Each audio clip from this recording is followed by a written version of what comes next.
Saudara, lalu bagaimana Kejaksaan Agung menilai kinerja Jaksa Penuntut Umum dalam kasus Sambo? Kita akan sapa Jaksa Agung Muda Tindak Pidana Umum atau Jampidum Kejaksaan Agung Fadil Zumhana. Selamat petang Pak Fadil. Selamat petang, Pak, Livi.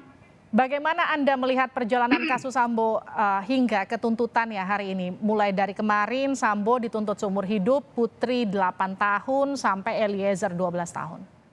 Baik, terima kasih atas waktu yang diberikan kepada kami oleh Kompas TV. Saya ingin memberi penjelasan tentang tinggi rendah tuntutan pidana ini.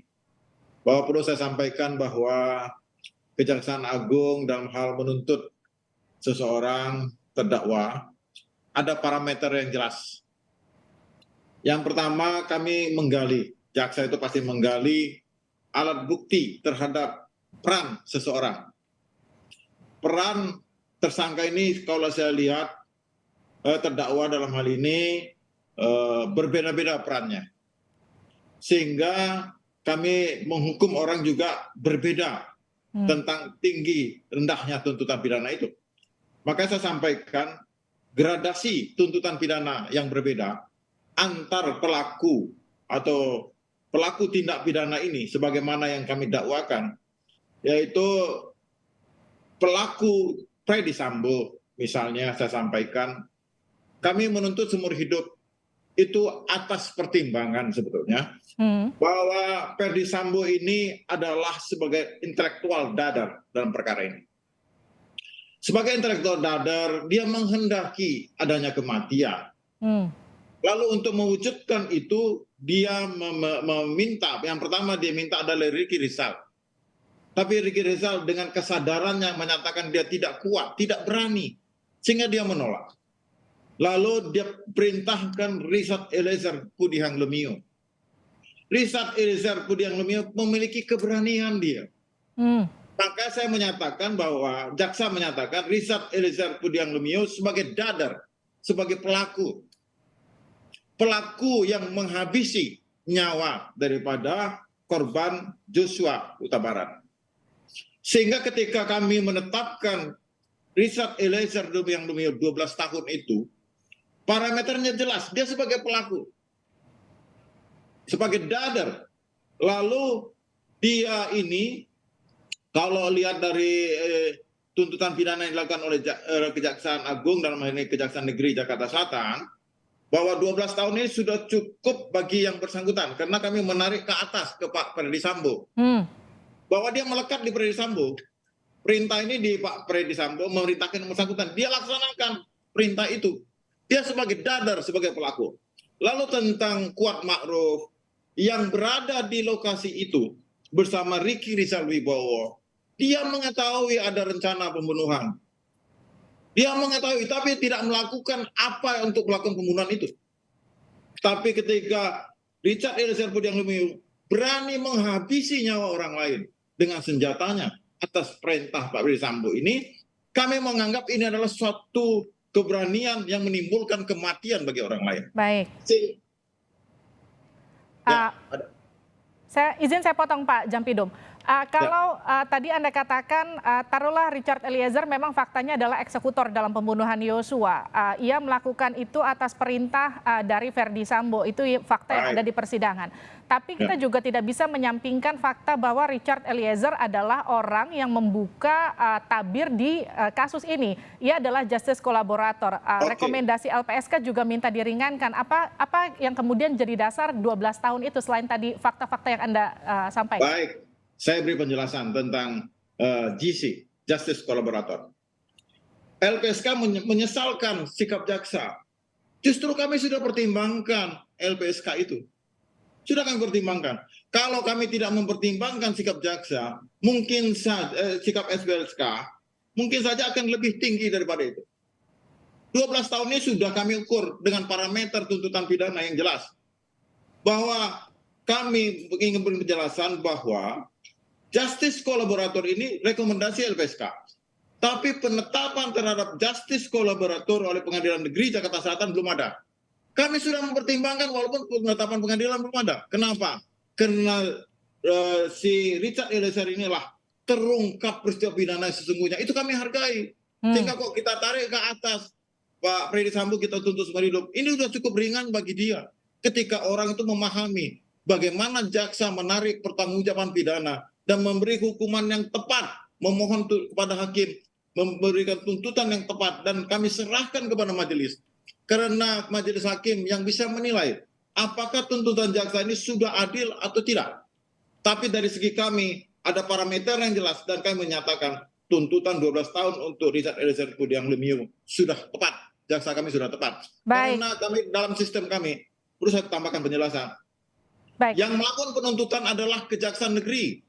Dan Kejaksaan Negeri, jaksa ini yang tahu fakta peristiwa. Kami hanya mengendalikan. Kalau menurut kami sudah benar, itulah yang kami benarkan. Oke, Pak Jampidum, kalau 12 tahun untuk Richard Eliezer menurut Anda ini sudah ringan, sudah berdasarkan rekomendasi LPSK, sudah atas pertimbangan banyak hal termasuk posisinya sebagai justice kolaborator, itu angkanya 12 tahun. Kenapa Putri cuma 8 tahun, Pak? Nah, ini masalah peran. Saya jelaskan dalam teori hukum pidana. Ya, ada kesamaan kehendak dan niat antara para tersangka ini. Tapi perannya beda. Ibu Putri Candrawati itu ada di dalam kamar. Ini fakta persidangan. Dia tidak ikut melakukan apa-apa. Tapi dia mengetahui tentang cerita rencana pembunuhan itu.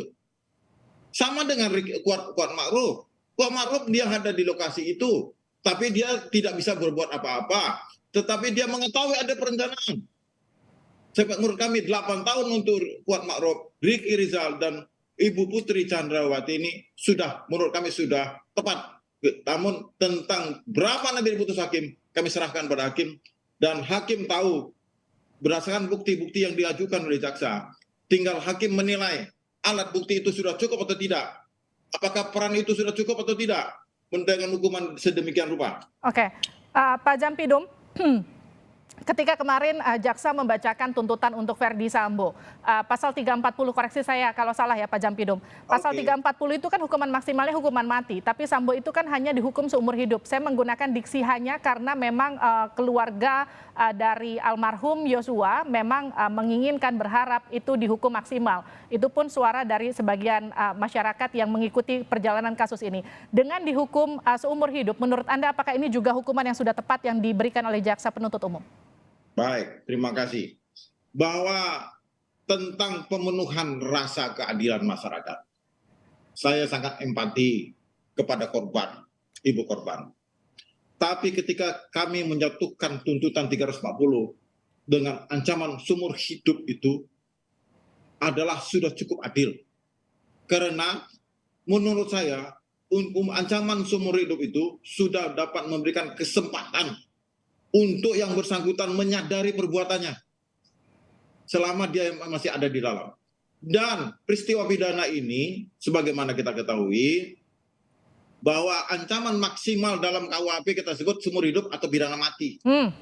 Kami memilih seumur hidup, dan itu berdasarkan parameter dari jaksa penuntut umum dan Kepala Kejaksaan Negeri, Kepala Kejaksaan Tinggi. Kami menilai apa yang dijelaskan oleh Kepala Kejaksaan Negeri, jaksa penuntut umum dan KJT sudah cukup alasan untuk menuntut seumur hidup.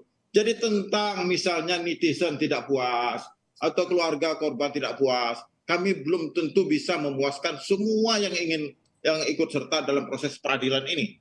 Tapi kami berupaya untuk memberikan keadilan yang dapat dirasakan baik pihak korban. Kami melalui pemerintah, masyarakat, dan korban. Kami menuntut menurut kami 340 dengan ancaman seumur hidup untuk Pak Sambo itu sudah cukup. Baik, dan Pak Jampidum, ini pertanyaan terakhir untuk Anda Bapak. Kalau kita mengikuti jalannya persidangan, kita lihat bagaimana jaksa penuntut umum begitu ingin membuktikan banyak hal-hal yang ditutup-tutupi dalam kasus ini. Itu diapresiasi bagaimana kemudian semangat para jaksa di persidangan ingin membuka banyak fakta lewat sejumlah ahli yang kemudian membongkar banyak kebohongan di kasus ini. Tapi ketika kemudian ini diputuskan tuntutannya, banyak masyarakat yang juga menilai bahwa tuntutan jaksa ini masuk angin. Menurut Anda, ini masuk angin nggak? Oh gini, perlu saya berikan pemahaman. Ancaman seumur hidup itu ancaman maksimal. 20 tahun juga maksimal. Tapi kalau penilaian masyarakat, itu hak masyarakat. Tapi saya yakinkan, saudara, bahwa ketika kami menuntut apapun yang kami tuntut, kami berdasarkan alat bukti dan hasil perkata persidangan di pengadilan. Makanya saya bilang tadi, saya persilahkan hakim untuk memberikan hukuman yang menurut hakim adil. Kami kan hanya memohon kepada majelis. Menurut kami segitu cukup, seumur hidup atau 8 tahun atau 12 tahun. Tapi kami persilakan hakim. Tentang masuk angin itu insya Allah tidak ada. Baik. Kami menjaga jaksa kami untuk tidak masuk angin. Terima kasih Jampidum Fadil Zumhana telah bergabung bersama kami di Sapa Indonesia Malam.